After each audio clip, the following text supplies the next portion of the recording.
अस्सलाम वालेकुम नाजरीन, न्यू टाइम्स पाकिस्तान से मैं हूं आपका मेज़बान चौधरी मोहम्मद अवैस। नाजरीन, आज मैं मौजूद हूं गुजरांवाला में और मेरे हमरा इस वक्त मौजूद हैं आज़ाद उम्मीदवार बराए cantonment board Gujranwala ward number 3 से इलेक्शन कंटेस्ट कर रहे हैं जनाब इरफान चांद भट्ट साहब। उनसे ये जानने की कोशिश करेंगे कि आखिर क्या वजह बनी है कि चांद भट्ट साहब को सियासी मैदान में उतरना पड़ा है, और अगर ये इलेक्शन विन कर जाते हैं तो किस तरह यहाँ के मुकामी लोगों को फैसिलिटेट करेंगे। जी अस्सलाम वालेकुम सर।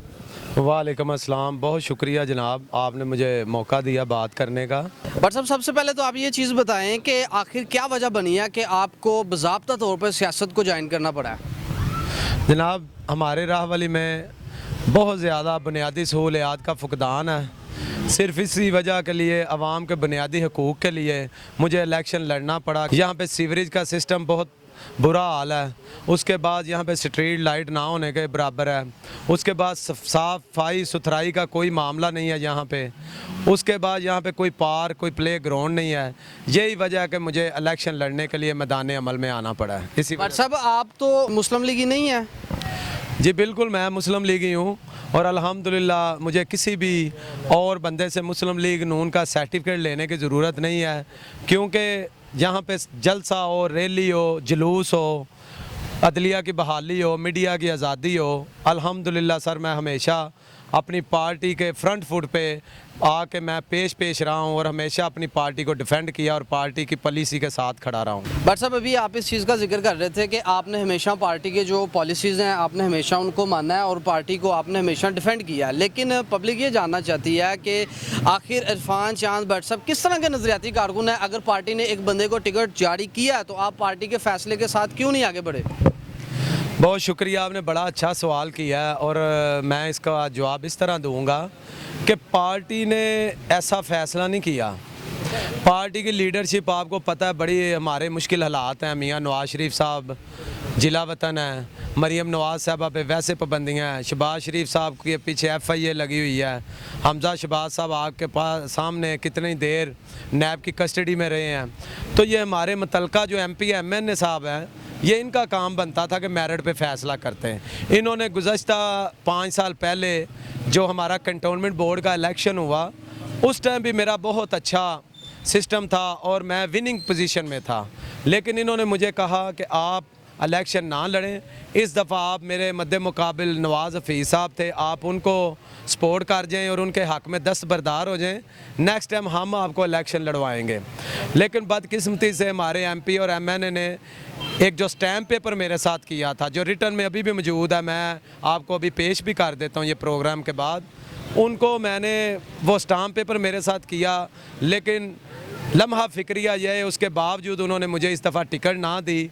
और मैं ये समझता हूँ कि अगर इस दफ़ा मैं इलेक्शन कंटेस्ट ना करता तो मुस्लिम लीग नून के जो वर्कर्स हैं और जो अहदेदारान हैं और जो भी मुस्लिम लीग नून से प्यार करते हैं, उन सब ने बददिल हो के हो सकता है वो पार्टी छोड़ जाते। मैंने पार्टी को बचाने के लिए, पार्टी की बेहतरी के लिए और पार्टी का साथ देने के लिए मैंने अपने पार्टी के वर्करों को मुत्तहिद रखने के लिए इलेक्शन कंटेस्ट कर रहा हूँ मैं।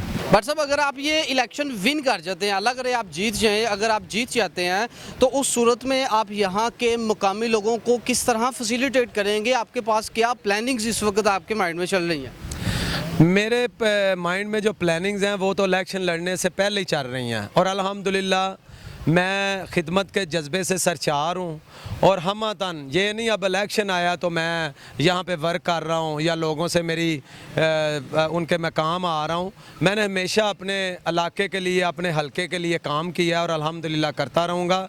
और उनकी आप जो कह रहे हैं कि फैसिलिटियाँ जो दूँगा, मैंने आपको अपना जो मंशूर है वो आपके सामने रख देता हूँ। मेरा मंशूर ही ये है कि यहाँ पे जो सीवरेज का बिगड़ा सिस्टम है मैं उसको बेहतर करूँ, उसके बाद जो स्ट्रीट लाइट ना होने के बराबर हैं उनको जो मैं इधर लगवाऊँ, उसके बाद वाटर फिल्ट्रेशन प्लांट की बहुत कमी है उनको मैं अपग्रेड कराऊंगा ताकि एक साफ़ सुथरा पानी जो है वो पीने के लिए मेरी आवाम को, मेरे नौजवानों को मैसर हो सके।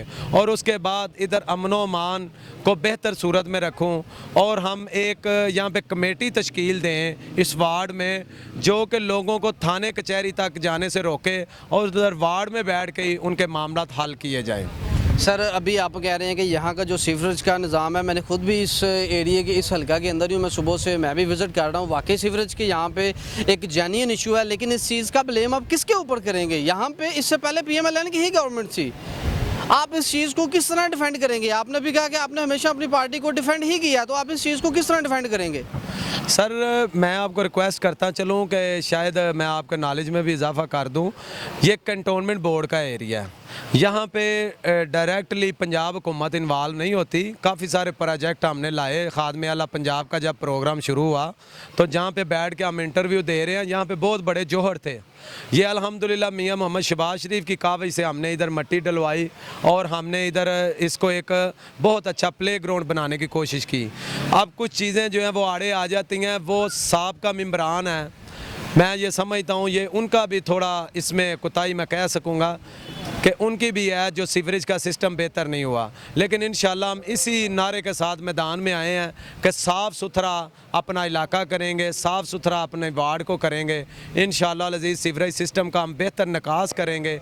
ये हमारी मेन जो है वो एजेंडा है इलेक्शन लड़ने के लिए। बाकी साहब द्वार में गलतियाँ हैं, कंटोनमेंट बोर्ड से जिस तरह काम होना चाहिए था उस तरह नहीं हो सका। ये मेंबरान के ज़िम्मे आता है जो साहब का मेंबर है। जी नाज़रीन, ये थे इरफान चांद भट्ट साहब जो कि इंडिपेंडेंट हैसियत में वार्ड नंबर 3 में इलेक्शन कॉन्टेस्ट कर रहे हैं इस वक्त। उनका ये कहना था कि यहाँ पे सीवरेज का निज़ाम जो कि खस्ता हाल है, इस सारी की सारी वो ब्लेम कर रहे हैं साबका मेंबरान के ऊपर। और मैं आपको ये भी बात ज़ेहन नशीन करता जाऊँ कि इरफान चांद भट्ट साहब बेसिकली पाकिस्तान मुस्लिम लीग नवाज़ से ही ये बिलोंग करते हैं और इन्होंने पार्टी टिकट ना मिलने की वजह से आज़ाद हैसियत से इन्होंने इलेक्शन कॉन्टेस्ट करने जा रहे हैं। और उसके साथ साथ अगर ये सीट यहाँ से विन कर जाते हैं तो ये दोबारा PMLN का ही हिस्सा बनेंगे। उसके साथ साथ उनका ये भी कहना था कि यहाँ पे साबका दौर में PMLN की ही गवर्नमेंट थी और PMLN की गवर्नमेंट से ही गलतियाँ हुई हैं। सीवरेज के निज़ाम में साबका जो मेंबरान थे वो PMLN के ही थे, उनसे गलतियाँ हुई हैं। इसी के साथ ही अपने मेज़बान चौधरी मोहम्मद अवैस को न्यू टाइम्स पाकिस्तान की स्क्रीन से इजाज़त दीजिए। अल्लाह हाफिज़।